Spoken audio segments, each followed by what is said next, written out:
אנחנו שומעים ירי מקלעים בצורה מטורפת. אתה פתאום מבין שיש חדירה של מחבלים. בשלב מסוים אני מבין שאני חייב להגיע לתחנה, וכשאנחנו מגיעים לפה, הפכו את התחנה לבית חולים שדה. הוצאנו פשוט משם את הכל והתחלנו לטפל באנשים, והצלחנו, ברוך השם, עם צוותים שהיו פה מהלילה, לייצב את המצב הרפואי של האנשים, להוציא אותם למקום בטוח עם האמבולנסים הממוגנים. בדרך לעשות את הפיתוח השני. האם 34 פנוי לפציעה? 730 שלילי, אתם לא נוסעים על 34, 34 חסום. בסככה הגדולה בתחנה, הפכנו אותה פשוט לריכוז חללים. וכל האספלט פה, שאנחנו יושבים לידו, היה פשוט בדם, וריח של מוות באוויר, ואתה אומר לעצמך, אתה לא מצליח לתפוס את זה. הם פשוט עשו וידוי הריגה לכל אחד ואחד. אני כאחד שהיה אחראי פה על הכל, אני פתאום מגלה גופות של חברים שלי, של שכנים שלי, של שוטרים. אני מקבל שם טלפון ואומרים לי, בועז, חננאל נפצע, הוא נורא.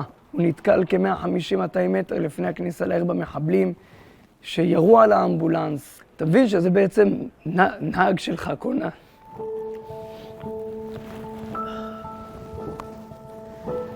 היי. אתה מבין שנהג שלך, כונן שהוא שלך, נפצע. בשנת 76 אני מחליף את הנהג שלי שפצוע, אני נמצא על דרך הרב שלום מתפרסם מול רביעיית הגנים, הוא קיבל כדור בגב ונמצא פיצולים רב.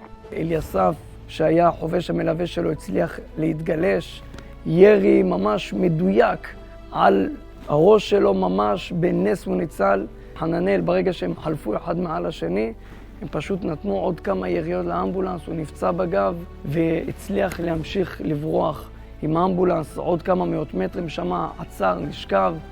אליסף התחלף איתו. מוקד מלכי 776, מחבלים בתוך שדרות, ירו עלינו, נפגענו ליד צומת הכניסה, ליד תחנת הרכבת. חוזר שני, לכיש מ-376, מחבלים בתוך שדרות. והם הבינו שככל הנראה הם הולכים למקומות אסטרטגיים בעיר, והם עברו פה, וברוך השם השער היה סגור, ובניסים לא נתקלנו במראות שהם יכולים להיות הרבה יותר גרועים. מאז אותם ימים אנחנו ברוך השם מתחזקים מיום ליום. אנחנו רוצים להציל חיים, יש פה צוותים מדהימים, יש פה עובדים ומתנדבים, תגבורים מסורים, אנשים עם לב זהב, מלאכים בלבן, ממש ככה, שנמצאים פה 24 שעות להציל חיים במטרה עליונה של מגן דוד אדום.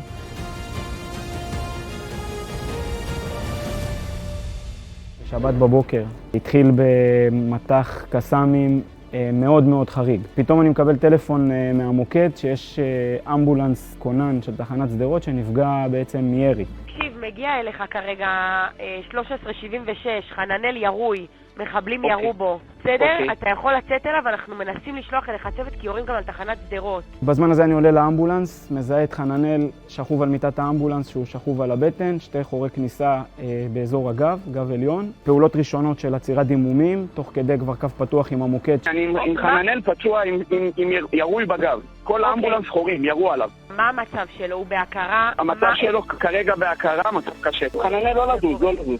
טוב, בסדר. אני נלחם שאיכשהו יצליחו להוציא אתכם, אתה תילחם שם עליו, בסדר? תוך כדי השיחה הזאת ותוך כדי שאני מבין שיש לנו בעצם שהייה ארוכה עם חננאל, אנחנו שומעים צרור יריות די חזק.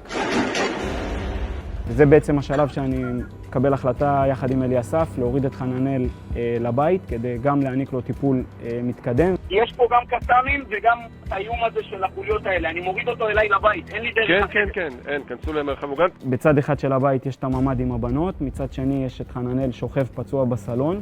בזמן הזה שאנחנו מטפלים בחננאל בסלון, אנחנו מרכזים את כל הציוד מציל חיים שקיים, שאנחנו הוצאנו גם מהאמבולנס וגם שקיים ברשותי, ובעצם מתחילים לבצע פעולות מצילות חיים מתקדמות, כדי לנסות בעצם להרוויח כמה שיותר זמן עד לפינוי שלו לבית החולים. בשלב הזה מתנדב נוסף שלנו של תחנת שדרות בעצם יוצר קשר, תוך כדי הוא בעצם הצליח להגיע לתחנה, להניע את הממוגן, והוא בעצם החל בסבבי פינוי של נפגעים. אנחנו מעבירים את חננאל לצוות הממוגן, שממשיך איתו את הפינוי לכיוון בית החולים. אני נשאר בעיר כדי לנצל את היתרון היחסי שלי כתושב העיר ולהמשיך לנסות להגיע למטופלים ולעזור להם. אני חושב שזה משהו שמאפיין את רוב אנשי מד"א. אנשי מד"א יצאו ונתנו מענה בזירות תוך כדי שיש פה אירועים של צבע אדום, ואני חושב שההוכחה הניצחת לזה שבאמת אנשי מד"א שדרות הם לוחמים של הצלת חיים. חננאל לשמחתנו הרבה, תודה לאל, בסדר גמור, הוא כבר יצא מבית החולים, יש לו תהליך שיקום מאוד מאוד ארוך. אני יכול להגיד שבאנו לחזק אותו ובעיקר יצאנו מחוזקים ונמשיך לעשות את מה שאנחנו יודעים לעשות בצורה הטובה. כוננים לירז. כוננים שנמצאים בגזרת תל אביב, שימו לב, רחוב שדרות רוטשילד נמסר שם על נפילת רקק. שדרות רוטשילד בתל אביב נמסר שם על נפילת רקק. 11:81, אני ביקשתי לפני הרבה מאוד זמן. אנחנו רוצים כאילו להבין מה מהות האירוע. ואתה כרגע מכיר על הפניית נ"ט האחרונה על 3 נפגעים, 1 הרוג, 2 קשה. אנחנו פה בעצם נמצאים במוקד הלאומי המשולב של מגן דוד אדום. יש רחוב שדרות הדקל נמסר שם על פציעה קלה. המקום הוא מאוד מאוד טכנולוגי, וכל אחת מהמערכות הטכנולוגיות פה הן מערכות מצילות חיים. מה קרה לה אבל בדיוק? ואיפה כואב לה אולי הבנת? המוקדנים ישבו פה באותו בוקר, והחל משעה 6:30 בבוקר התחילו לקבל קריאות לאורך כמעט כל היום, קריאות דרמטיות. לקראת 6:45 כבר קיבלנו דיווחים מאנשי הביטחון שממש רואים את אותם מסלחי רכיפה שנוחתים ביישובים, ואז כבר התחלנו להבין שמדובר פה באירוע אחר, ובאמת לא הרבה אחר כך התחלנו לקבל קריאות מאזרחים על אותם מחבלים שנמצאים ביישובים, יריות. השיחות הראשונות שקיבלתי היו מודיעים שהתקשרו, שבעצם מדווחים על שיש לאדם מספר הרוגים והם פצועי ירי ומבקשים שנבוא לעזור להם. אני קיבלתי כמה שיחות מאזור המסיבה שהייתה באזור רעים. אנשים שהתחבאו בשטח, דיברו בלחש, שממש התחבאו תוך כדי שיחה, אנחנו גם שומעים קולות ירי. הורים שמדווחים על הילדים שלהם שפצועים, ילדים שמדווחים על ההורים שלהם שפצועים או הרוגים, משפחות שנעולות בממ"ד ומדווחות לנו שפשוט שורפים את הבית והם נעולים בפנים. בתוך הבית זורקים אחמד, תעזרו לי, הם יראו לנו, תעזרו לי, תתקשרו למשטרה.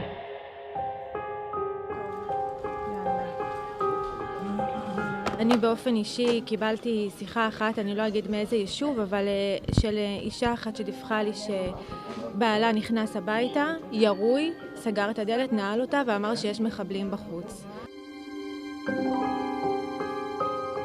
הדרכתי אותה מה לעשות, הוא נשכב על הרצפה ודימם.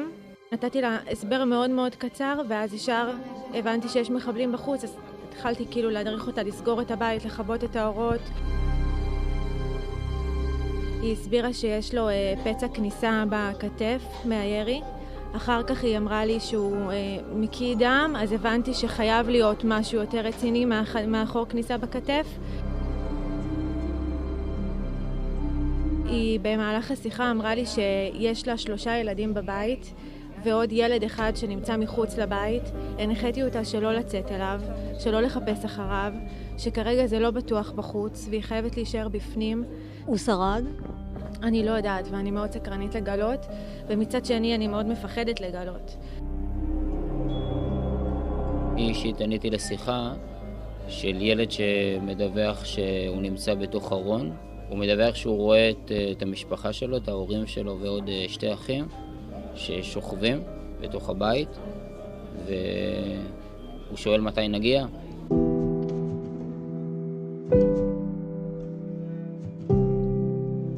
במהלך המשמרת הזו, הרבה פעמים אני שמעתי, כאילו אני קיבלתי את הקריאות שלי, אבל גם שמעתי מהצדדים, כל מיני תורנים מקבלים שיחות זוועתיות הרבה יותר ממני. שמעתי כל מיני משפטים שלא חשבתי שאני בכלל אשמע. שמעתי אחת התורניות כאילו אומרת להתחבא מאחורי השיח, ועוד תורנית אחת כאילו אומרת, מנסה להדריך החייאה על פצוע שכאילו, איך אפשר בכלל להדריך החייאה במצב כזה? אחת מהשיחות שקיבלתי זה על אדון שבאמת פצוע ירי, והוא מדווח גם על חברים שלו שנפגעו, והוא מתחיל לאבד תחושה ברגליים, הוא מתחיל לאבד את ההכרה, מרגיש סחרחורות. הוא ממש דיבר בקול חלש, לא הצליח בקושי לדבר.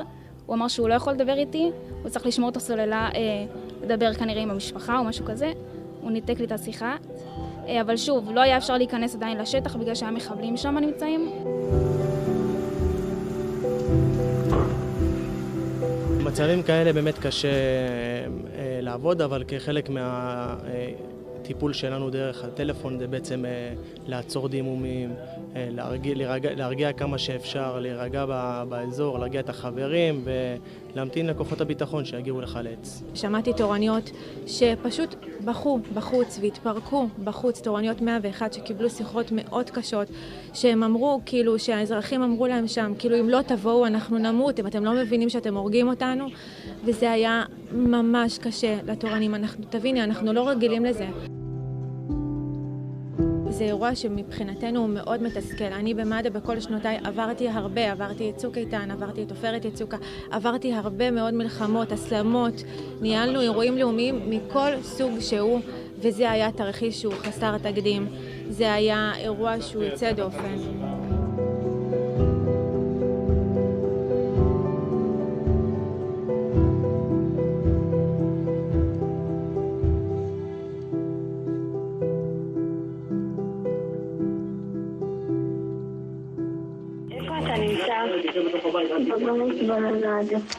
בבית בממ"ד, לא לצאת משם, בסדר? תיקח את אחותך לשם ותינה לו את עצמכם, בסדר? בסדר? אנחנו שולחים כוחות אליכם. להמתין בסבלנות. אתה ליד אבא ואמא? לא, רק ילדים ואחותי. רק אתה ואחותך בסדר? קודם כל צריך כוחות נפש אדירים. את מדברת עם ילדים קטנים, ראו איך עושים את זה? קודם כל הילד הזה נתן לי כוחות לעזור לו. הוא היה מאוד מאוד חזק, היה חדור מטרה, הבין שכרגע רק הוא יכול לעזור לעצמו ולאחותו הקטנה, עמליה. בסביבות השעה 8 בבוקר אני מקבלת שיחה במוקד 101 של מגן דוד אדום על ילד קטן שנמצא באזור העוטף. הוא מספר לי שירו באמא ובאבא שלו, הוא נמצא בבית והוא מבקש עזרה, מבקש שנגיע, מבקש שנסייע לו. דבר ראשון שעשיתי זה להבין אם יש משהו שאפשר לעשות בשביל ההורים שלו, אם הוא ברי הצלה, וביקשתי ממנו לקרוא להם. הוא קרא להם פעם אחר פעם ולצערי הם לא ענו. שאלתי אותו אם הם מדממים מאיפשהו, והוא סיפר לי שכן. מהר מאוד הבנתי שהם לא ברי הצלה, ולצערי כרגע צריך להתרכז באיך אנחנו מצילים את הילדים. ביקשתי ממנו לרוץ לדלת ולנעול אותה חזק, ולקחת ביחד איתו את המפתח. זה השלב שאני שומעת שהוא קורא לעמליה. בדיעבד הבנתי שהיא אחותו הקטנה, היא ילדה בת 6 שנמצאת איתו כרגע בבית. ביקשתי ממנו להחזיק לה את היד חזק חזק ולא לעזוב, אפילו לא לרגע.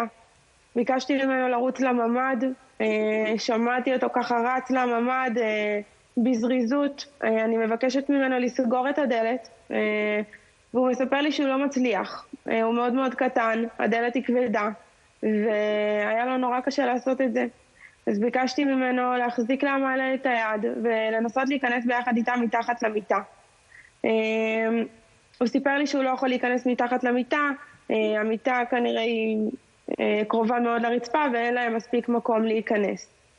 הדבר הבא שעבר לי בראש זה ארון. שאלתי את מיכאל שלנו אם יש לו ארון בממ"ד, והוא סיפר לי שכן. ביקשתי ממנו להחזיק לעמליה חזק את היד ולפתוח את הארון ולהיכנס לשם ולא לצאת עד שאנשים טובים יבואו ויחלצו אותו ויעזרו להם. והגיבור הקטן הזה עשה הכל לפרטי פרטים והבין שאף אחד אחר לא יכול לעזור לו חוץ מעצמו, שהוא צריך לקחת את אחותו הקטנה ולהציל אותה, כי זה מה שנשאר להם. והילד המקסים הגיבור הזה ישב במשך 14 שעות בארון בשקט, תוך כדי שהוא שומר על אחותו הקטנה, וחייג פעם אחר פעם למוקד החירום של מד"א, ל-101, ושאל אותנו מתי אנחנו מגיעים. אני יודעת להגיד שמנגד גם אני חזרתי הרבה פעמים לבדוק אם הגיעו אליו, אם מישהו סייע לו, ולצערי היישוב שהוא נמצא בו פשוט היה מוקף במחבלים. זה היה שטח צבאי סגור. גם המוקד הארצי שלי ניסה הרבה להשיג את אוגדת עזה, לראות מה אפשר לעשות, הכל כדי להגיע אליהם. וביקשתי ממנו שכל פעם שהוא מפחד, הוא מחייג 101, ואני מבטיחה שנענה לו, ונהיה שם בשבילו. והילד הגיבור הזה חייג פעם אחר פעם ל-101, וביקש עזרה, וביקש שיקשיבו לו, והיה אמיץ באמת. עד שאחרי 14 שעות מצאו אותם בארון, מחזיקים יד ביד, ובנס באמת הילדים האלה ניצלו. וואו. לינוי, פגשת אותו? הלכת לראות אותו? עדיין לא, עדיין לא. אני מקווה. צריך לתת להם קצת זמן גם... כן. אני לא יודעת אם אפשר להקל באמת כזה דבר. אני יושב פה, אני בשואה. אני בשואה. אי אפשר להקל, אי אפשר להקל דבר. אין להקל, לא נעקל את זה לעולם. זה לקוח על ילדים, וזה בלתי נתפס. זה אכזריות שלא ברא השטן. זה רוח שטנית, זה הסטרא אחרא ממש. לגמרי. זה רוצחים, באמת הם קניבלים. קניבלים טובים מהם אפילו. קניבלים טובים מהם. הם ראויים רק למוות. בני מוות. בני שטן. תודה לך על הלב שלך ועל...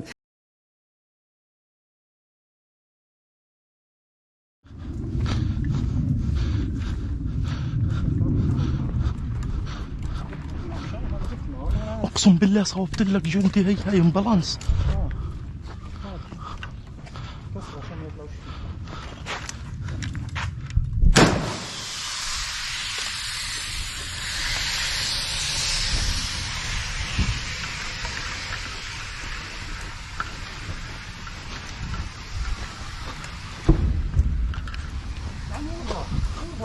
يا عادي تعال احنا معناش مخشرات ولا معانا حاجه.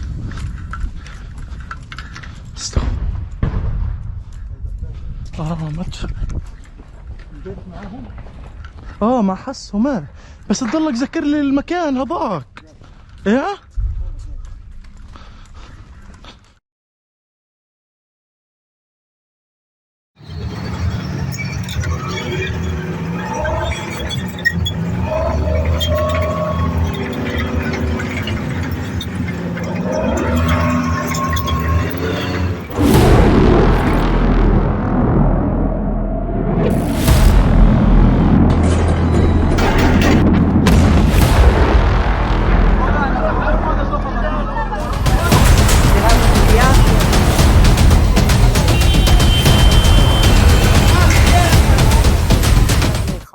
עברנו למרכז שירותי הדם החדש שלנו ברמלה.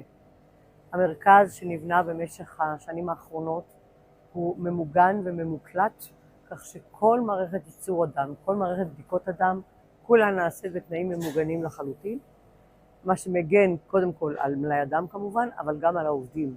בזמן סירנות, בזמן נפילת טילים, אין צורך לזוז, אפשר להמשיך את העבודה בצורה בטוחה לחלוטין. זאת הייתה בעצם הסיבה העיקרית לבנות את המתקן החדש הזה, ואנחנו אסירי תודה שיש לנו אותו ואנחנו יכולים לעבוד בו. בשבת, 7 לאוקטובר, אותה שבת ארורה, קמנו להודעה על טילים, ומיד הבנו שיש כאן אירוע גדול שאנחנו לא מכירים כמוהו, ופתחנו בהתרמות המוניות בכל רחבי הארץ. במקום להתרים 1,000 מנות ביום, שאנחנו עושים את זה ברגיעה, הגענו לעד 4,800 מנות ביום. הציבור הישראלי נהר בהמוניו, אנשים חיכו שעות בתור. נתנו עדיפות לאנשים בעלי סוגי דם O, כי O זה סוג הדם שניתן לתת לכל החולים והפצועים, אם אין לנו זמן לברר את סוג הדם שלהם, שזה בדיוק המתאר במלחמה מהסוג הזה. מתחילת המבצע ועד היום התרמנו 54,000 מנות דם, שזה פי 2 מעבודה של חודש רגיל. היום, בגלל מלאי הדם המצוין שיש לנו, שבעצם נותן לנו אפשרות לענות על כל הדרישות, בין אם זה פצועים, בין אם זה חולים, בין אם זה אספקת דם לצה"ל, שגם עליה אנחנו אחראים. כרגע אנחנו הורדנו את ההתרמות לסדר גודל של ימי רגיעה, כדי לאפשר לנו לאבד את המנות ולבדוק אותן ולהכין אותן לכל צרה שלא תבוא. חשוב לדעת שאורך החיים של מנת דם, הכדוריות האדומות, הוא רק 6 שבועות, 35 יום. פלזמה זה מוצר שאפשר להקפיא מתוך המנה, ויש לנו עוד מוצר שנקרא תסיות, שהוא טוב רק ל5 ימים. כך שכל העניין במעבדה שבה אנחנו נמצאים, הוא שלוקחים את מנת הדם המלא, מפרידים אותה למרכיבים השונים, כל מרכיב מאוחסן בתנאי אחסון שונים ולאורך תקופה שונה, וכשצריך לתת אותה לחולים, אז נותנים לפצוע או לחולה את מה שהם צריכים. אחד החידושים שהכנסנו בישראל, בעקבות הניסיון של האמריקאים במלחמת עיראק ואפגניסטן, הוא מתן של דם מלא במסוקים הצבאיים. במקום לשים את כל המרכיבים ולטפל בפצוע בתנאים קשים בתוך המסוק, בעצם צה"ל בא בדרישה לקבל מנות דם מלא כפי שהן נתרמות, בעלות הרכב מסוים מסוג O, ואנחנו מספקים את זה לכל המסוקים בצה"ל, לכל האמבולנסים הצבאיים, ולאחרונה ממש התחלנו לספק את האדם הזה גם למסוקים של מד"א. כך שהיום אנחנו עובדים באותה שיטה גם במגן דוד אדום וגם בצבא. פצוע שמדמם דם מקבל דם, בדיוק את מה שהוא מפסיד. זה חידוש, זה דבר שישראל הוא בין המדינות המובילות בעולם, יחד עם נורווגיה והצבא האמריקאי. אנחנו מאוד גאים שאנחנו יכולים לקחת חלק בטיפול הנכון יותר בפצועים המדממים. בכל תוכנית מוכנות לשעת חירום, תמיד אומרים לנו לקחת בחשבון שחלק מהאנשים לא יגיעו לעבודה. מסיבות שונות, אנשים גרים באזורים מטווחים, אימהות לילדים, סיבות שונות. אני מוכרחה להגיד שכמו עד היום, גם במלחמה הזאת, אף עובד, אף עובדת לא יחסירו ולא יום עבודה אחד. גם בהתרמות, גם במעבדות. אנחנו עברנו מיד עם תחילת המלחמה לעבוד בשתי משמרות של 12 שעות. אנשים עובדים פה 24/7, למעט בשבת שאנחנו נותנים להם קצת לנוח, ולא החסירו ולו שעה אחת של עבודה.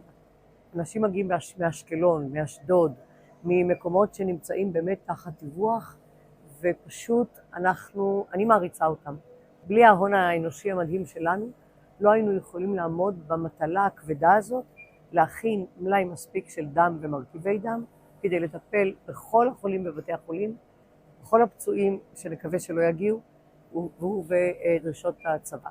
גם בין מתרימי ומתרימות הדם שלנו, ממש אנחנו רואים תופעה דומה, כולם מתייצבים לעבודה, אבל מה שעוד יותר מחמם את הלב, זה שהיות ואנחנו לא יכולים לבצע התרמות בדרום, העתקנו את העבודה של האנשים שגרים בדרום למרכז, הם עוזרים לנו בהתרמות במרכז וחוזרים בערב הביתה.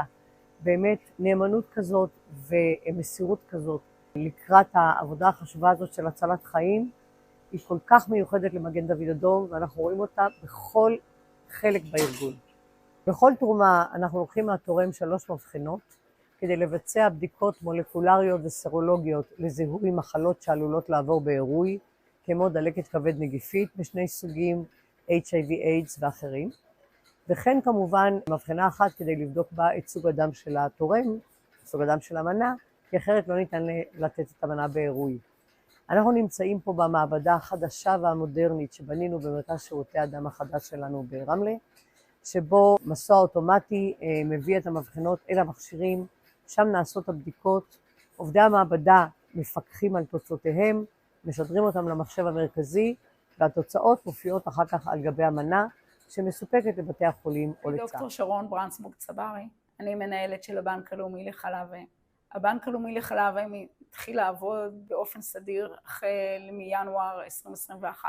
ביומיום אנחנו מספקים חלב לפגיות ברחבי מדינת ישראל, כ-160-170 ליטר כל חודש, לפגים נזקקים בעיקר. בנוסף, אנחנו התחלנו לאגור מלאי חלב חירום לתינוקות גדולים יותר, במידה ויהיה צורך.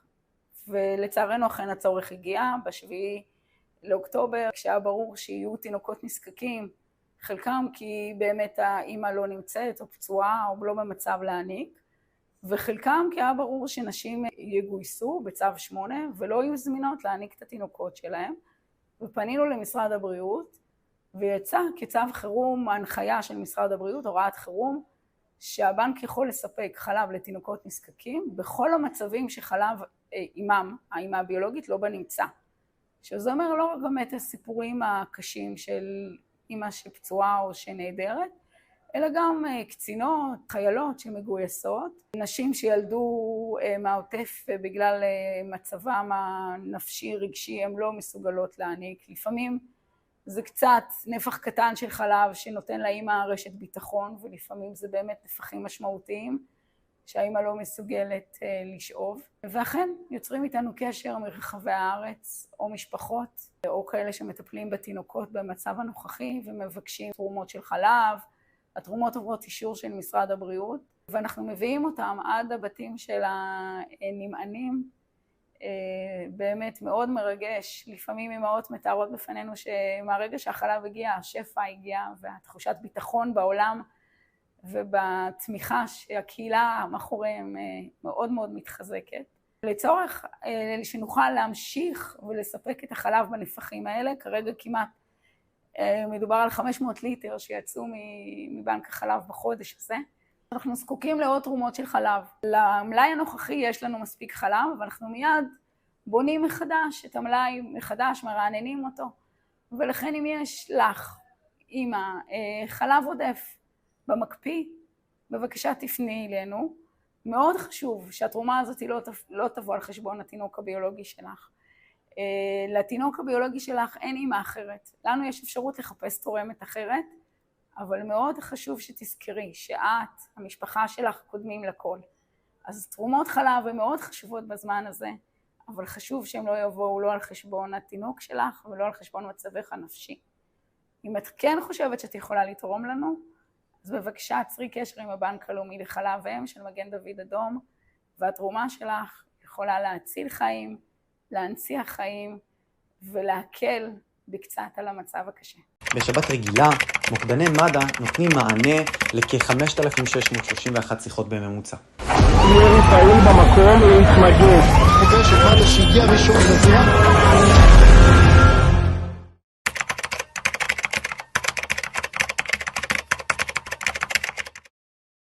הילה, יש לך סיפור אישי שלך מהמלחמה הזו?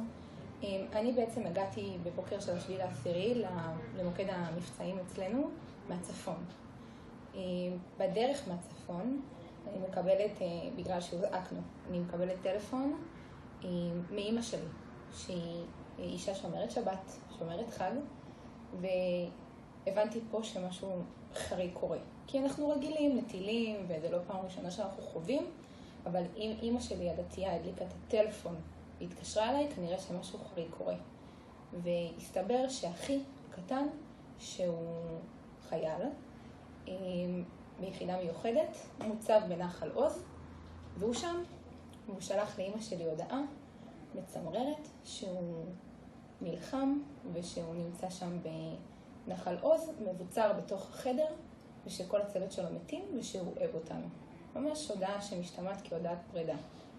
ואני נוסעת כל הדרך בתחושות מאוד קשות.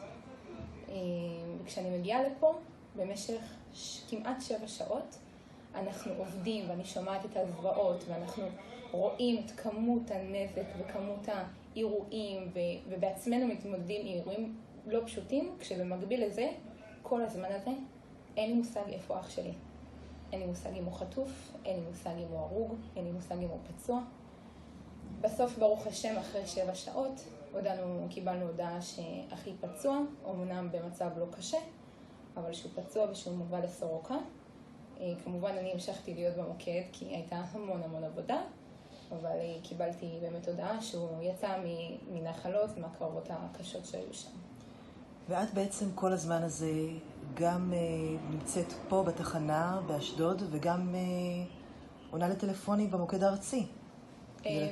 ברמה ארצית, כן. ברמה ארצית, כדי לתת גיבוי. נכון. והראש? הראש משתדל להיות עם האזרחים, כי בסוף זה מחובתי וזה תפקידי, אבל הראש עם האזרחים, הלב עם המשפחה. עם אמא מפורקת בבית, ועוד אח שהוקפץ, ואח שאני יודעת ש... ואיך את מצליחה בעצם לשלב בין האי ידיעה לגבי אחיך ובין הטיפול באזרחים שאת מבינה? צריך להתנתק, להבין שאני סומכת על אחי, ושאני יודעת שהוא חייל מאומן היטב, ושהקדוש ברוך הוא איתנו, וגם משלב המון אמונה בתוך. לנסות להאמין שיהיה טוב, ועם זה להבין ברמה השכלית שיש לי מחויבות, וגורלם של המון אלפים של אזרחים נמצא אצלנו ביד, ואני צריכה לעזור ולתת את הסיוע הראשוני לכל אזרח ואזרח שמתקשר אליי, וכשאני ידע ברמת הידע מה קורה עם אחי, מתקדם משם. לנתק לגמרי ולהמשיך לפעול, לנסות להציל מה שאפשר להציל. אז הילה מתחנת אשדוד, מקצוענית אמיתית. תודה רבה לך. תודה.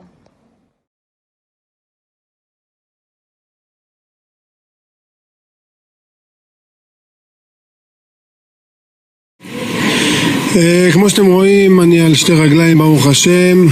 חזרנו ללבוש את חולצת מד"א האהובה, פעם ראשונה מאז המקרה. עדיין לא קשור למשמרות, עדיין לא קשור לטפל.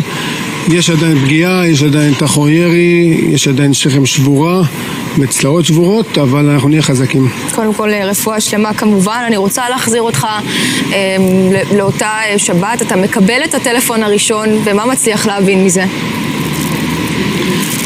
אנחנו מקבלים את הטלפון הראשון אחרי 20 דקות של מתחים בלתי פוסקים, דברים שלא חווינו, לא שמענו, לא ראינו, ואנחנו כמעט 20 שנה בסדרות. היו מתחים בלתי הגיוניים, לא מובנים, וחיכינו, ידענו שיקראו לנו. אני כונן מד"א, בכל ההסלמות ברגע שיש יציאות לכיוון סדרות, אוטומטית אנחנו מוזנקים ויוצאים לשטח בלי לקבל עדיין אפילו את המקרה, כי אנחנו יודעים ש... חננאל? חננאל, אתה שומע אותנו? שננסה להתחבר אליך? אוקיי, אנחנו עוד כמה דקות ננסה להתחבר לחננאל. טוב, אני ננסה שוב להתחבר אליך, חננאל ג'רפי, חובש מד"א שנתקל באירוע ממש סמוך לניר עם, ונורה מטווח 0, ברוך השם אתה בריא ושלם, אבל אני רוצה להחזיר אותך שוב לאותה שבת, באותה נקודה שככה לא הצלחנו לשמוע אותך. מה קרה שם? אתם עולים, מקבלים את הדיווח, עולים על נסיעה ומגיעים לניר עם. מקבלים דיווח, יוצאים לדרך, מתמגנים, קסדה, שכפ"ץ, נוסעים לכיוון של כביש 34, צומת נירם. חצי קילומטר לפני הצומת, דברים ומחזים שבחיים לא חשבתי שאני אראה בתוך סדרות. 2 טנדרים מופיעים מולנו, כמו שכולם ראו בסרטונים, עם 10 חמושים על כל אחד מהם, מקלה על אחד מהטנדרים, ופשוט מחכים שנחלוף עליהם, ויורים עלינו אש תופת, ממש מטווח של 5-10 מטרים. אני נפגעתי ישר בגב, קיבלתי כדור בגב, המשכתי בנסיעה בשארית כוחותיי עוד כחצי קילומטר לתוך העיר סדרות, ואחרי חצי קילומטר כבר לא יכלתי יותר, נשכבתי על האדמה, יצאתי מהאמבולנס. כשאנחנו עדיין לא מבינים את גודל האירוע, הנהג הנוסף שהיה איתי דיווח למוקד מד"א על זה שיש מחבלים שירו עליי, שאני נפצעתי, ומפה צריך לקבל החלטה לאיפה מתפנים. לצאת מהעיר זה הייתה אפשרות בלתי סבירה, כל העיר מחבלים, ונסענו לבית של חבר שהוא פרמדיק, שם ניסו לטפל בי, טיפלו בי, ייצבו את מצבי, והבעיה הייתה איך מפנים אותי, שזאת הייתה בעיה של 1.5 שעה, שבה מנסים בכל דרך אפשרית לחלץ אותי, לא הצליחו. רק כעבור 1.5 שעה, כמו שאמרתי, מגיע אמבולנס ממוגן ירי יחיד שהיה לנו בעיר, ואני מצטרף כנוסע, כפצוע נוסף על הפצוע מורדם ומונשם שהיה שם, והצליחו ממש לחלץ אותו. אני רוצה להתעכב על מה שאמרת, חננאל, כי ברוך השם הגעת לבית החולים וקיבלת את הטיפול הרפואי הנדרש. לא הצלחנו להבין כל כך את גודל האירוע. תסביר לי, מה אתם מצליחים כן להבין בכל זאת ברגעים האלה? ברגעים הראשונים העיניים ראו מה שהלב סירב להאמין. זה פשוט בכל התרחישים שעבדנו עליהם, בכל האפשרויות שתרגלנו, לא הייתה אפשרות כזאת של מחבלים רכובים על טויוטות בתוך העיר שדרות, מסתובבים כאוות נפשם. כל התרגולים זה היה בשכונות החיצוניות של העיר, חדירה מאיזה מנהרה או מאיזה פרצה בגדר כלשהי של 4, 5, מקסימום 8 מחבלים, ופשוט מטפלים באירוע נקודתית. אף אחד לא הכין אותנו, זאת הייתה הפתעה גמורה מאוד מאוד בשבילנו. אתה אומר, אני עוד לא קשיר, כן עם המדים אנחנו רואים אותך, והתחלת גם לומר זאת בתחילת דבריך, אבל עדיין לא קשיר. מתי אתה הולך לחזור לשטח? לצערי אני עדיין לא קשיר כמו שאמרתי. אני בהזדמנות הראשונה שתהיה לי יחזור וינהג, וכבר קבעתי עם הפרמדיק שהציל אותי, אביב שניאור, שנעשה משמרת ראשונה ביחד על אותו אמבולנס שנפגע. 1376 מחכה לנו בתחנה, ואנחנו נחזור אליו ונמשיך לעשות את מה שאנחנו הכי יודעים ואוהבים לעשות, להציל חיים. חננאל ג'רפי, תודה רבה שהצטרפת אלינו. תודה לכם.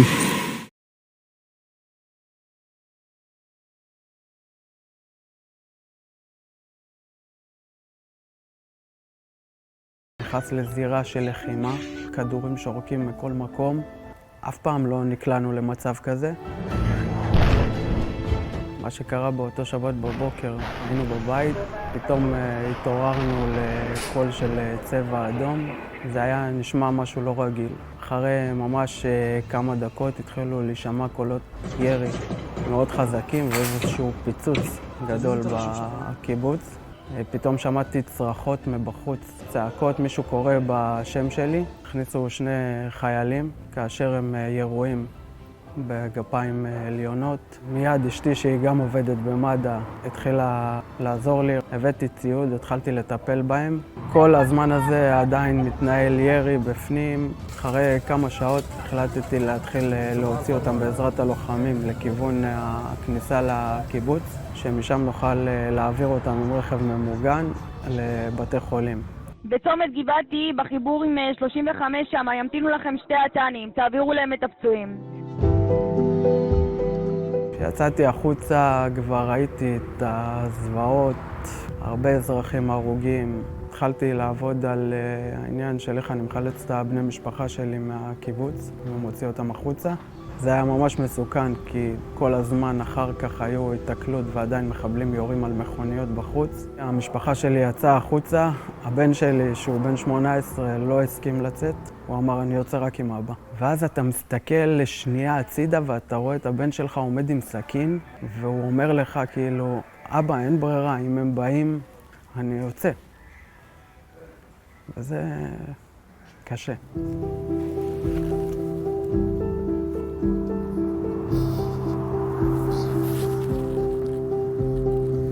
מצטער, פשוט אני עדיין לא יצאתי משם.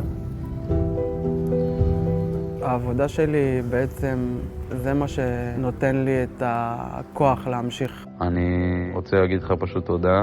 אין ספק שהצלת לי את החיים. בינתיים אני פשוט רוצה למסור לך שתהיה חזק, תמסור דש למשפחה, לאישה שלך.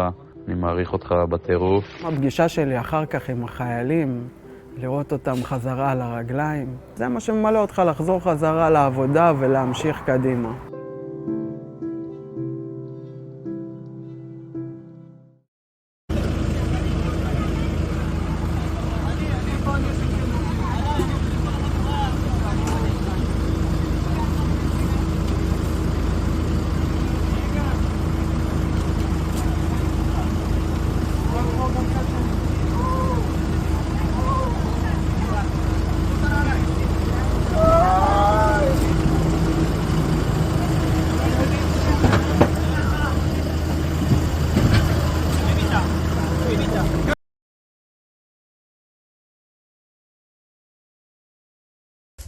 אפוד של מחבל עם תיק של מד"א, כפר עזה. הוא שם מעצמו נוזלים. 5106. יש מחבלים בקיבוץ. הם הגיעו אלינו. היא ממשיכה לכתוב לנו, יש לי כאן מלא פצועים והרוגים, אירוע דפוק, אין לי איך לעזור להם. זה בלתי נסבל, הידיעה שהאחות שלנו שם סגורה, אנחנו יודעות איפה היא, אנחנו מכירות את הקיבוץ, ואין לנו איך להגיש לעזרה. תוך כדי ההתכתבות מחליטה עמית לשלוח גם הקלטה קולית של המתרחש סביבה. הקולות בלתי נתפסים. אחותי, את מאמינה מה הולך פה?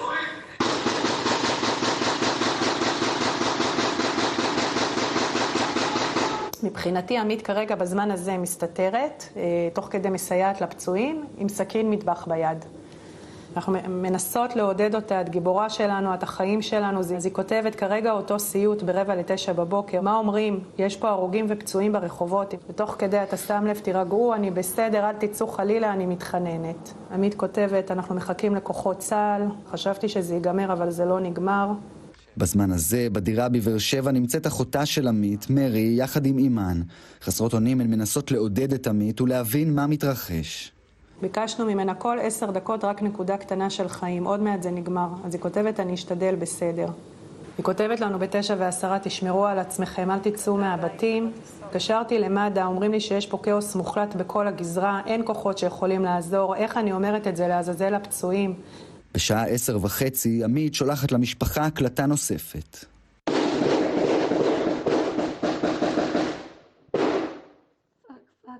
פאק, מה קורה?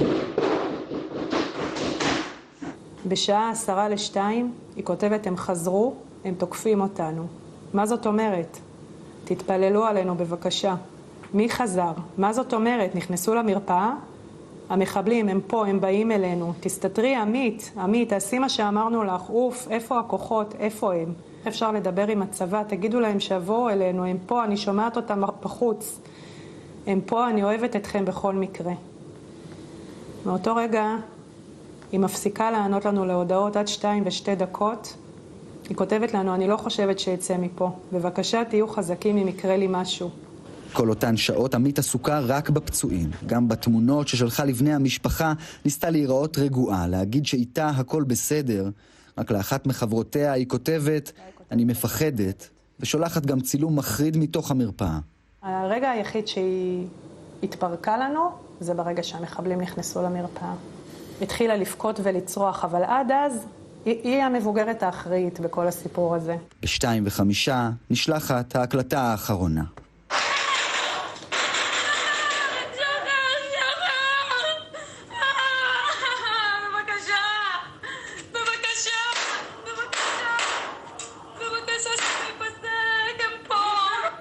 זאת ההודעה האחרונה שהיא שולחת לנו. אחרי ההודעה הזאת אני איכשהו מחליטה להתקשר אליה, בידיעה שהיא לא תענה לי, אבל היא עונה לי ב2:05, והיא פשוט צורחת לי בבכי שירו לה ברגליים, והם עליה. מרי, תעזרי לי, תצילי אותי, הם פה, הם יורים עליי. אני ואמא שלי שומעות אותה ברמקול, וצורכות לה, אין מה לעשות, אתה יודע, זאת אומרת שזה קורה ואתה רחוק ממנה ואי אפשר לעזור לה.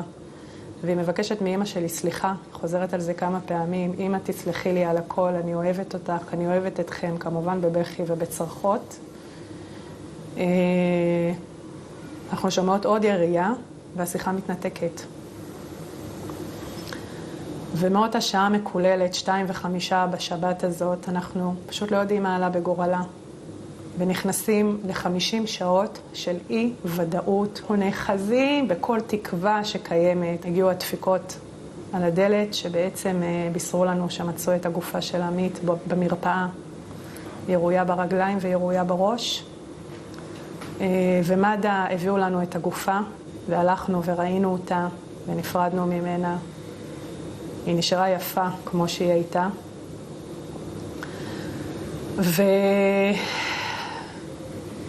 וככה לצערי הרב הסתיים הסיפור של אחותי הקטנה. עמית מן, a 22-year-old from Kibbutz Be'eri and a paramedic for Magen David Adom, Israel's Red Cross. She dedicated her life, literally, and you will understand why, to saving others. When the Hamas monsters invaded the kibbutz, Amit ran to the clinic to treat as many wounded as she could. For hours, Amit worked non-stop trying to save lives.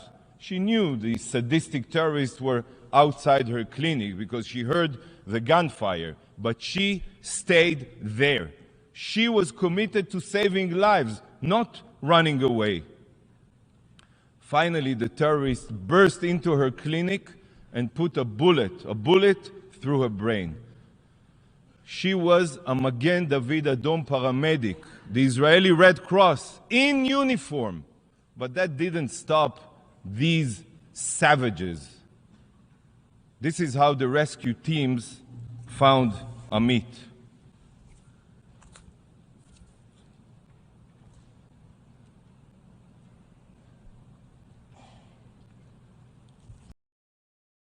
שלום, אני אריאל אלבז, אני פרמדיק במרחב לכיש בתחנת שדרות. בבוקר ה-7 לאוקטובר, כשהתחיל כל המתחים וכל האירוע, אני ישר קפצתי לתחנה מהבית. כשהגעתי לתחנה, אז הספקתי לראות את הרכבים של המחבלים שעוברים בסמוך לתחנה ומבצעים ירי כלפי אזרחים, כלפי שוטרים. התחלתי להבין את גודל האירוע. כשנכנסתי לתחנה התחלנו לקבל פצועים. אני והצוותים שהיו בתחנה התחלנו לטפל בפצועים ולדאוג לפינוים המהיר ככל שניתן לבתי החולים, להמשך קבלת של טיפול. במהלך הימים הראשונים חווינו פה מלחמה מאוד עיקשת על העיר, המון פצועים שהגיעו אלינו ואנחנו הגענו אליהם. לצערי גם המון הרוגים שהיינו צריכים לטפל גם בהם ולהביא אותם בסופו של דבר לגורמים הרלוונטיים ולקבורה. ב-25 שנה שאני מתנדב והיום עובד במד"א, לא חשבתי שאני אעמוד בתרחישים כאלה, שמה שעברנו בשלושה שבועות האחרונים, ועברנו דברים בחיים, זה תרחיש שלא דמיינתי. אני רוצה בהזדמנות הזאת להודות לצוותים שלי, לעובדים, למתנדבים, לכל אחד שנתן פה יד וסיכן את החיים שלו.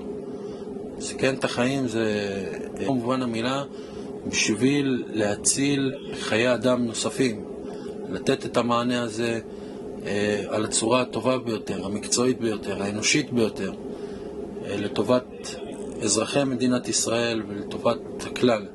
תודה לכם.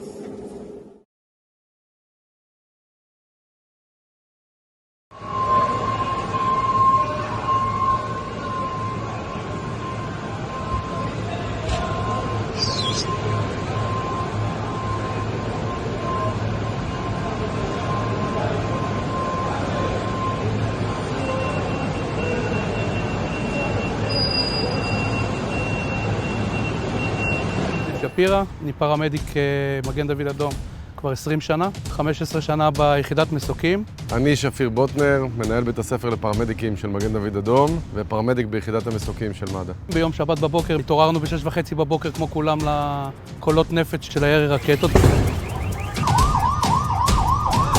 בשעה 8:30, 8:45 כבר היינו באוויר. פשוט מפנים פצועים, בלי סוף. הפסקה של כמה שעות מתרעננים, ממלאים את המלאים של המסוק ושלנו, מחליפים בגדים, כי הכל היה מגואל בדם, וחוזרים. אנחנו תוך שעתיים היינו 3 מסוקים של מד"א בתצורה מלאה של פינוי פצועים. הכנו מזרקים עם תרופות, עם חומרים, לא משנה איזה פצוע כבר היה נכנס למסוק, הכל היה כבר מוכן. זה רק לשלוף את המזרק לתת, כי ידענו שזה לא ייגמר. בשבת אחר הצהריים אנחנו נוחתים במקום מאוים, אבל אומרים לנו שיש 3 פצועים קשה על הקרקע, שאם אנחנו לא לוקחים אותם עכשיו הם לא שורדים. באוויר, בדרך לבתי החולים, עשינו את כל הפעולות, מתן של פלזמות, פרוצדורות, ורידים, נוזלים, חבישות, חסמי עורקים, הכל בוצע ב-20 דקות, 15 דקות טיסה. ובאוויר אני מגלה שאני לוקח בחורה צעירה מהמסיבה, מטפל בשוטר שקיבל טיל RPG לרגל, ועוד שוטר עם ירי בבטן, הוא פשוט צורח. תשאיר אותי פה איתכם, אני הולך למות. מעלינו פשוט מלחמת טילים. לא עוברות 10 שניות, אני שומע פיצוץ אדיר, ואני הייתי בטוח שחטפנו טיל. ובשבריר שנייה המסוק פשוט מתחיל לעוף לכל הכיוונים. אני מצליח להחזיק את עצמי בתוך המסוק ולצרוח בקשר שנפגענו. בדיעבד אני יודע שנפל עלינו רסיס על הרוטור, תוך כדי שהמנוע עובד. המסוק מאבד את האיזון שלו, ואם לא, הטייסים, המעולים והמצוינים שהיו איתנו, לא הייתי פה היום איתכם. לא עברו 20 שניות מהרגע שיצאתי מהמסוק, והטלפון שלי פשוט מצלצל בלי הפסקה, הבת שלי, והיא צורחת בטלפון, אבא זה אתה. כי כבר הודיעו שמסוק של מד"א נפל.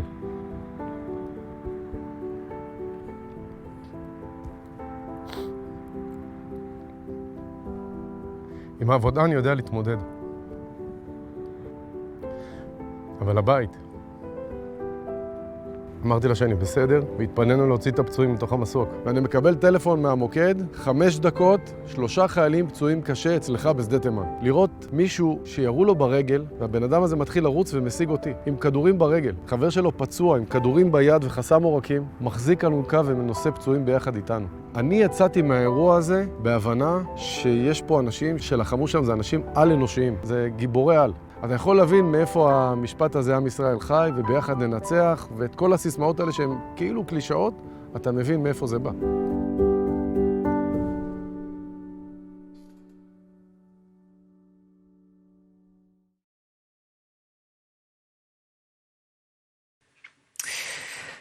בבוקר של 7 באוקטובר, שכל הדרכים בעוטף היו חסומות על ידי מחבלים, 3 אנשי מגן דוד אדום שניסו לפנות פצועים תחת אש, הבינו שאין להם דרך להגיע לבתי החולים בלי שיהרגו. בצעד גורלי הם החליטו לפרוץ לבית הכנסת באזור, לפתוח שם בית חולים שדה מאולתר. תחת איום המחבלים הם המשיכו להביא לשם עוד ועוד פצועים, והצליחו להציל 15 אנשים. הכתבה של תמיר סטיימן. תעיפו לפה את כולם לפריגן, נעים פה לחימה תחת אש, יש לי פה כולם פצועים. קדימה, כולם פצועים כאן. יום שבת 7 באוקטובר, מאות מחבלים פושטים עכשיו על צוחר ונווה במועצה האזורית אשכול. אין כוחות באזור. 3 פרמדיקים של מגן דוד אדום, חלקם גם מתנדבים בכיתת הכוננות, לוקחים ביד אחת את הרובה, ותוך כדי רצים להציל חיים. חברים, דחוף, סיוע, דחוף. אנחנו פה תחת אש, רימונים. אני מבקש, יש לי פה פצועים אנוש. 3 פצועים אנוש ועוד 3. אני לא יודע עוד מה מצבם. אנחנו מחפים ונשארים קבועים בעמדות. אנחנו לא יודעים איפה יורים עדיין כל כך. יש מספר מוקדים בבית האחרון. להכווין לשם הכוחות דחוף. תוך כדי לחימה הם מחלצים פצועים, מעמיסים לאמבולנס, אלא שהדרכים לבתי החולים חסומות על ידי מחבלי חמאס. החלטה גורלית אחת תציל יותר מ-15 בני אדם שנפצעו. תשמע, אני פצוע בינוני, יציב כמובן. אני רוצה להתחיל פינוי. לפי מה שאני מבין, אנחנו מפנים דרך צאלים, ביר הדאג', סורוקה. או שיש הנחיות אחרות. תנסה רגע להבין מול הצבא. אני יודע שבאזור אופקים יש כרגע חוליית מחבלים. יש בכל האזור פה יש חוליות רכובות. יש לך צבא במקום? אין פה כלום. אין פה נפש חיה באזור, אין פה כלום. תמתין במקום.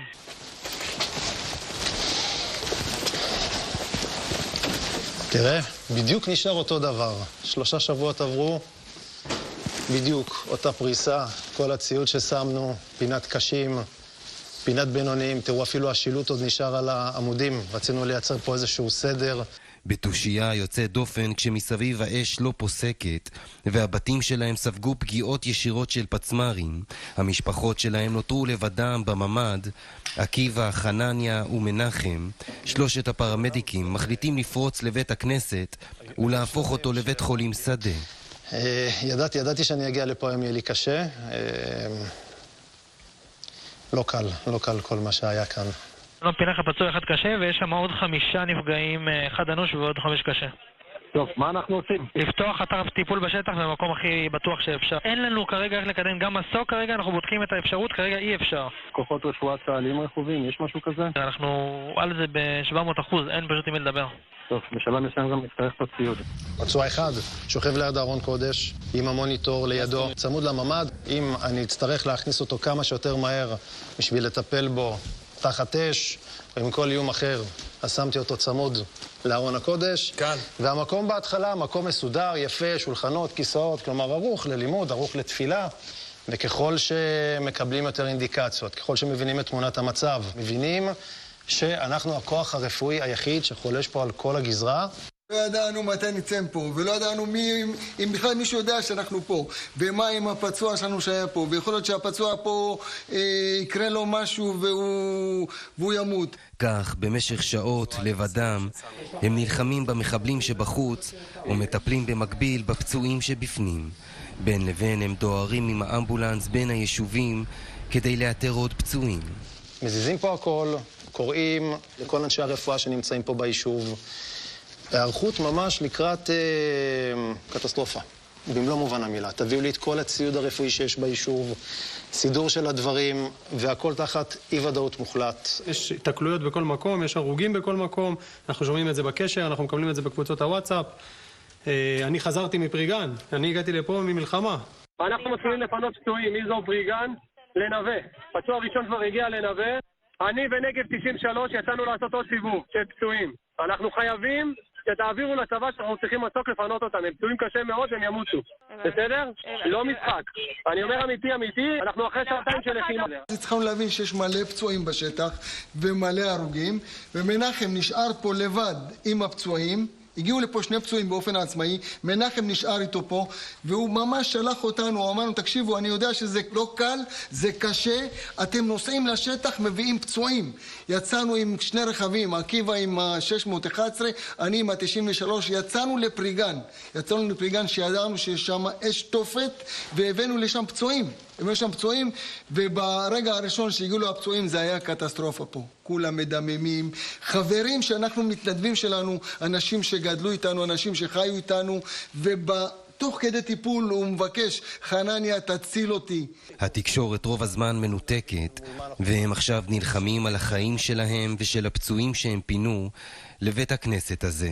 הגענו לבית מדרש, ותוך כדי טיפול הבנו שיש פה ממד, הכנסנו את הפצוע לפה, והמשכנו את הטיפול פה, תוך כדי ירי, ותוך כדי נפילות של פצמרים, ותוך כדי הפצצות, ומפה כבר המשכנו את הטיפול בכל הפצועים. לא יצא לנו גם לדבר כל כך על מה שהיה. גם בצד הרפואי, גם בצד המבצעי, לא היה זמן לסגירות. 3 שבועות אחרי שהצילו את חייהם של 15 תושבים, הם הגיעו לראשונה לבית החולים שיבא בתל השומר, לפגוש את מי ששרדו. קוויה, נסיך. נו, אז מה קורה? הוא משתפר. אם אנחנו יושבים פה ומדברים, זה כבר... ראית אותנו במצבים קשים. כשהגעתי לנווה, באמת פעם ראשונה, אני פוגש את מנחם, ואמרתי, וואלה, כאילו, הקדוש ברוך הוא שלח פה איזה מלאך, כאילו, אחרי 2.5 שעות, פעם ראשונה שאני מקבל טיפול רפואי. אני לא ידעתי שאני בבית כנסת. אני הייתי עסוק מאוד בלנשום ובכאב. אבל מי יודע, אולי יד ההשגחה האלוקית שמה אותנו שמה, וזה גם עזר לרפא את הכאב. חלק מהשמירה. זו הייתה תופת, גיבורים שהופיעו משום מקום כדי להציל חיים. 3 מלאכים בלבן, עקיבא, מנחם וחנניה, שעד אז בקושי הכירו אחד את השני, והגורל קשר ביניהם באותם שעות קשות.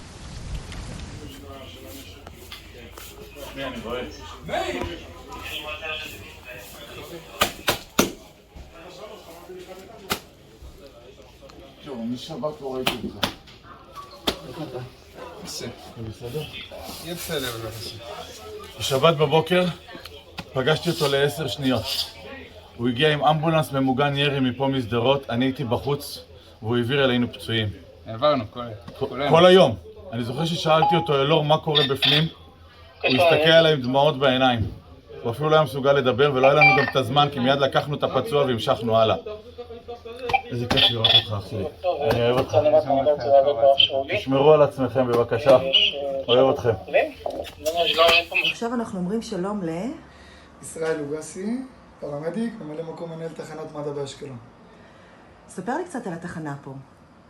יש לנו תחנה אומנם יחסית קטנה, אבל תחנה מאוד מאוד איכותית, מאוד מאוד מגוונת, עובדים, מתנדבים, שירות לאומי, אנשי ימ"ל, האנשים הכי איכותיים בארץ, זה האנשים שיש לי פה. ואיך אתם חווים עכשיו את המלחמה הזו שככה טבחה יפה אשקלון? קודם כל אני רוצה להקדים ולומר שאנחנו מאוד מאומנים, אבל מאומנים לא בהיקפים האלה. אנחנו חזקים ותמיד נמצאים בחזית, אבל זה, אתה יודע, סוג של איום אחר, זה רק איום רקטי, אין לנו פתאום את כל ההודעות אבל שאנחנו מתמודדים איתם עכשיו, וכל ההבטחות לוויה, וכל הדברים האלה שהעצימות היא הרבה יותר גבוהה.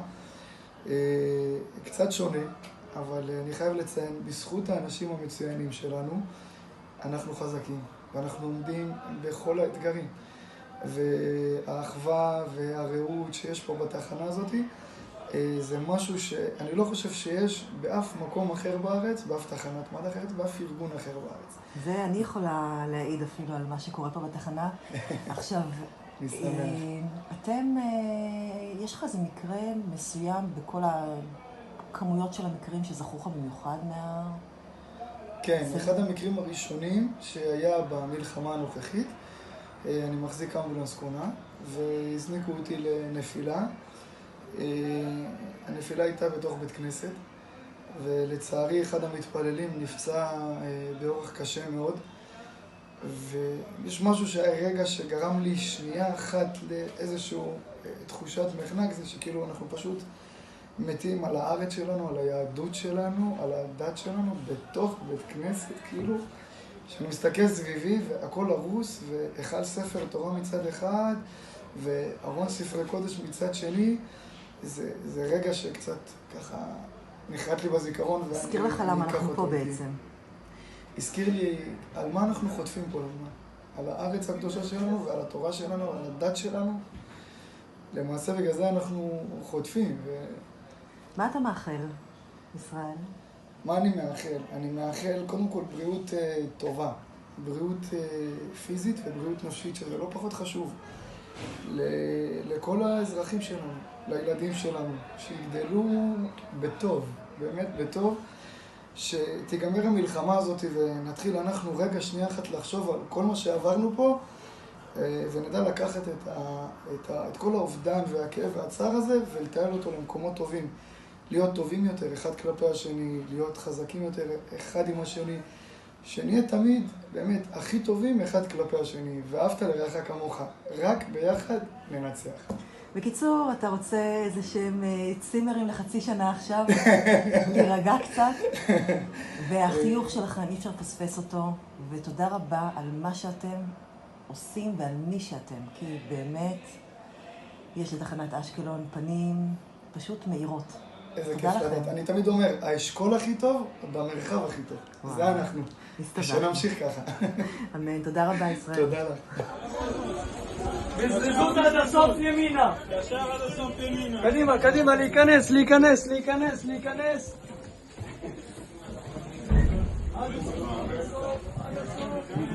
של מי המשקפיים האלה? שלי. צריך להיכנס עד הסוף. עד הסוף, לא לעצור פה בכניסה. קפלו את המזרח, תראינו. קפלו את המזרח.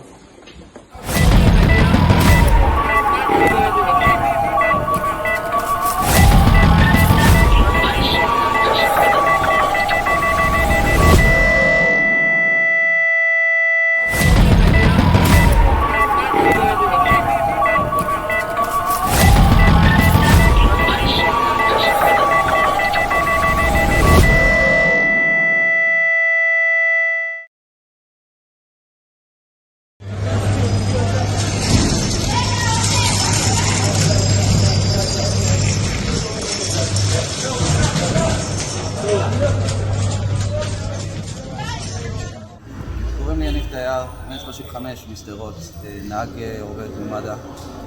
אני פה בעצם מיום שבת שהתחיל כל הבלגן פה. האזעקות התחילו ב6:30 בבוקר.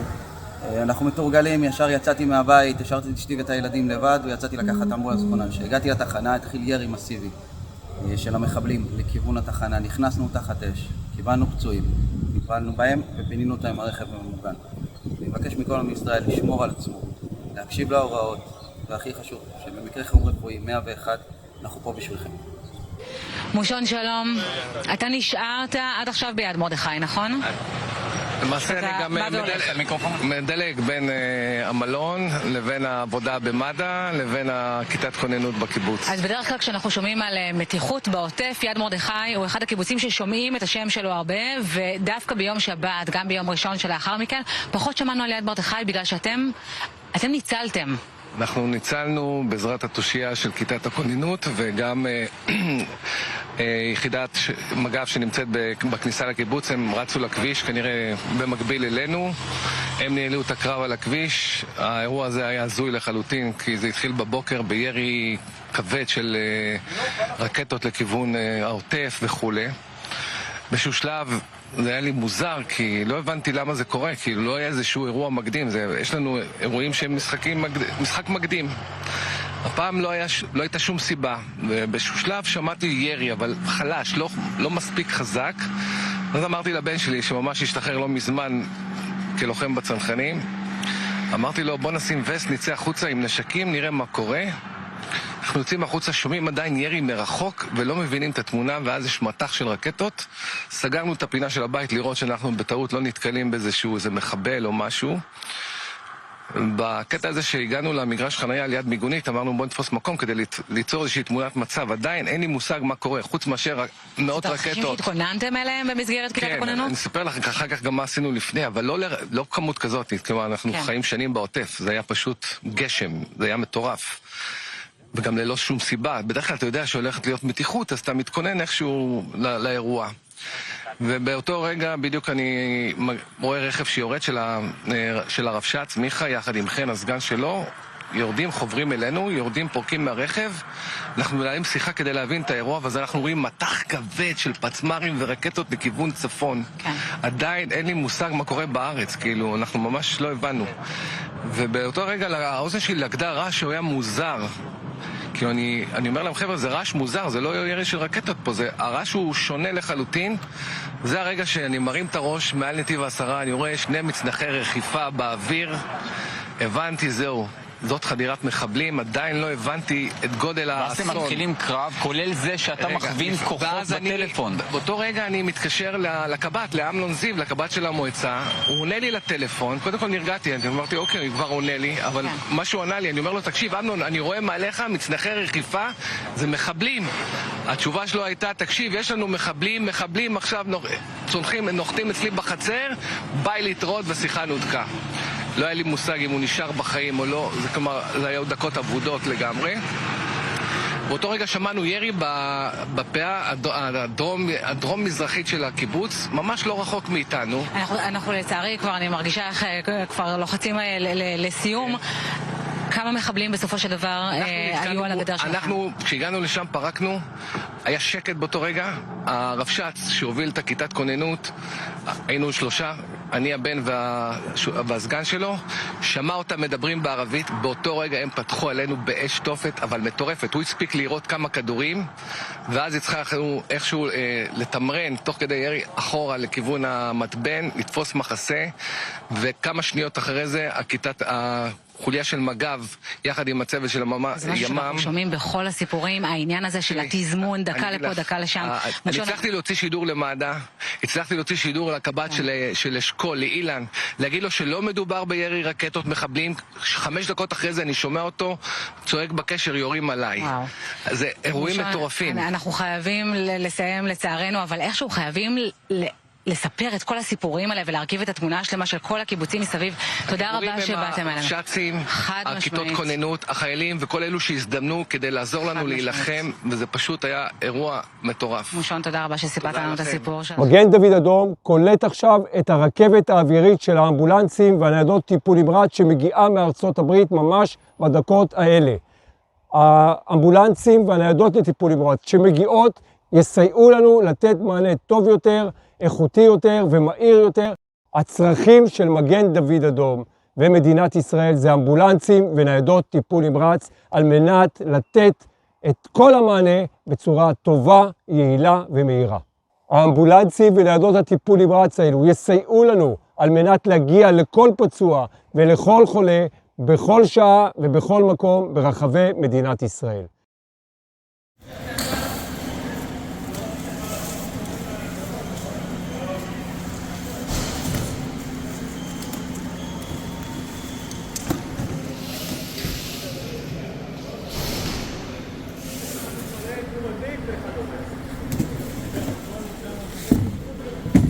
תוספת צבע.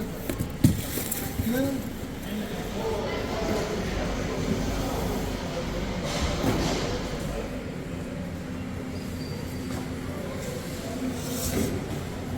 בוא רק תזיז את השולחן הצידה, מה שמוכן. לסגור את זה עם דודו? כן. יאללה.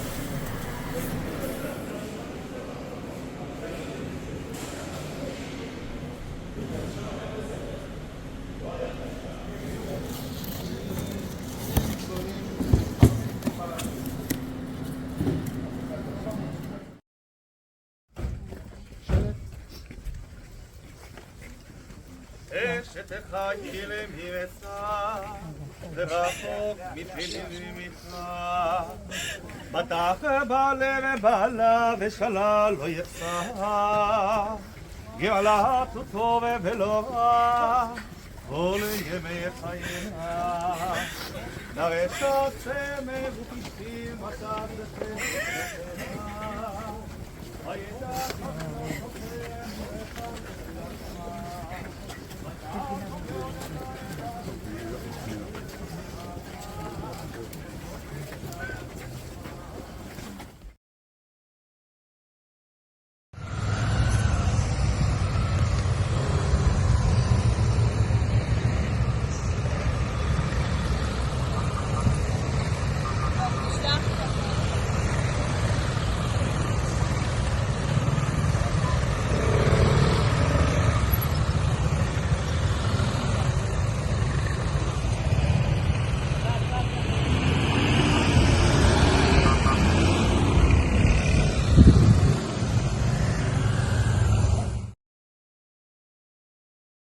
חלק מהגיבורים האמיתיים של כל המלחמה הזאת.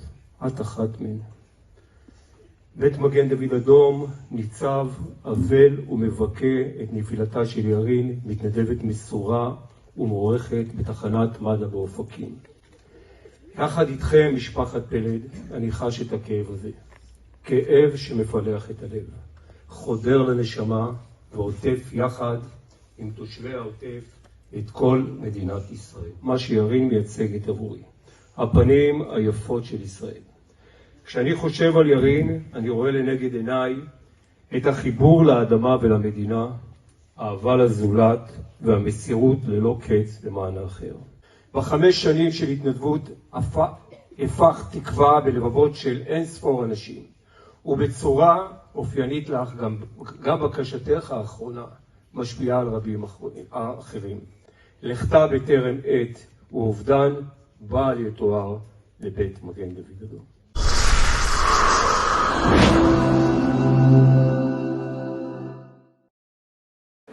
שלום, קוראים לי יניב תייר, חובש בכיר פה מתחנת שדרות. בבוקר של שבת השחורה, 7 לאוקטובר, באזור 6:20, 6:30 בבוקר התחיל עלינו מטחים של קסאמים. באותו רגע התארגנתי, אמרתי לאשתי ולילדים, אני רוצה לקחת כונן, אני יודע שהולך להיות בלגן, ויצאתי מהבית.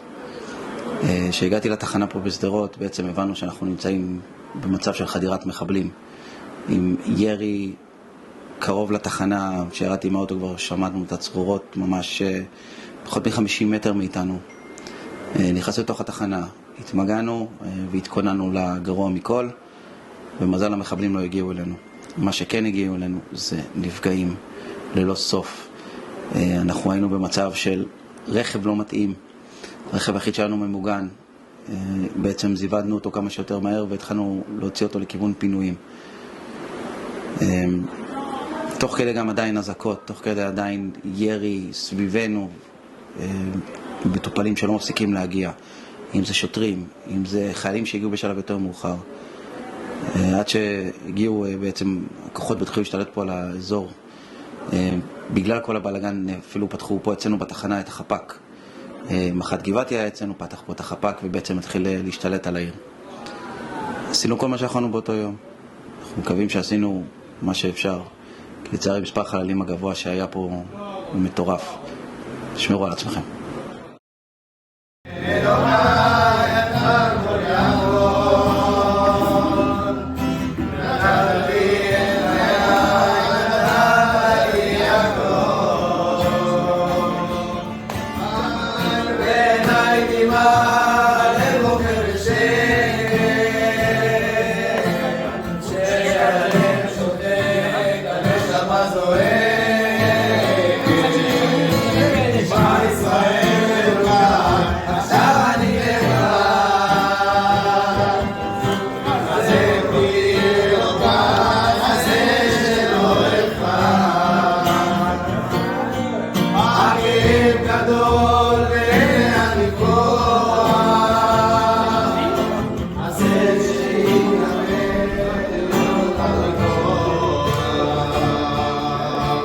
אני חובש במרחב ירושלים. בשבת בבוקר בסוף משמרת לילה התחלנו לקבל דיווחים על ירי רקטי וחדירת מחבלים לרצועת עזה.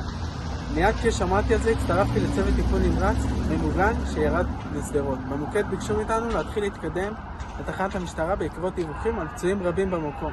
כשהגענו התחילו להביא לנו שוטרים וחיילים פצועים קשה מפציעות ירי מאוד קשות. הענקנו להם טיפול ראשוני מציל חיים תחת אש והעברנו אותם לאמבולנסים רגילים שחיכו לנו מחוץ לעיר שדרות.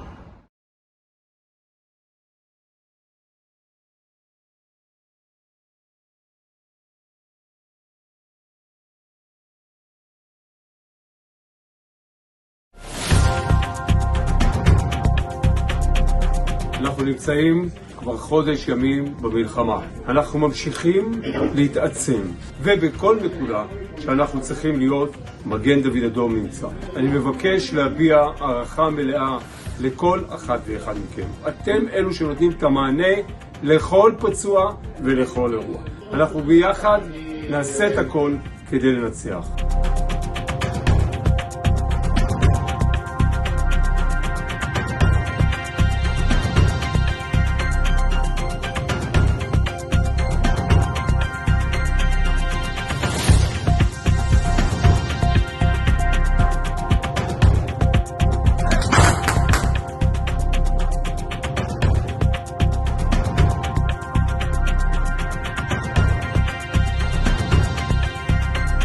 Amit Man, a 22-year-old from Kibbutz Be'eri.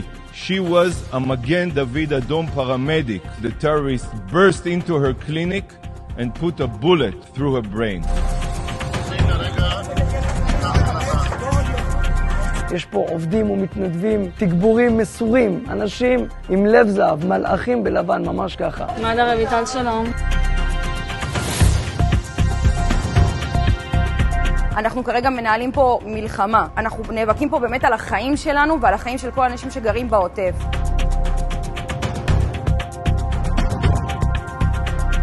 ניתן לראות את הנזק, את הרסיסים שפרדו את האמבולנסים.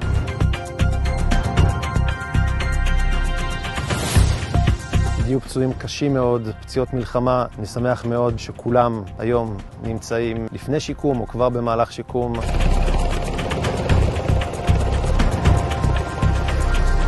באוויר אני מגלה שאני לוקח בחורה צעירה מהמסיבה, מטפל בשוטר שקיבל טיל RPG לרגל, ועוד שוטר עם ירי בבטן.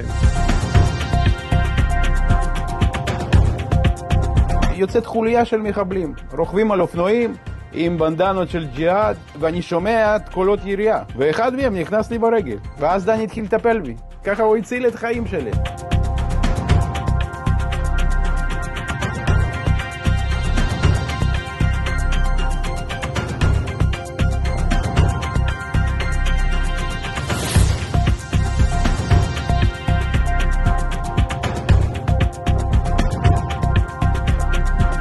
הרבה אנשים כמובן חייבים לכם את חייהם. אתם עושים עבודה פנטסטית. תחת אש, הצלתם הרבה חיים, ועם ישראל חייב לכם חוב ענק. מתנדבות ומתנדבי מגן דוד אדום, מד"א. כאן נשיא המדינה יצחק הרצוג. אני רוצה לומר לכם תודה בשם כל עם ישראל.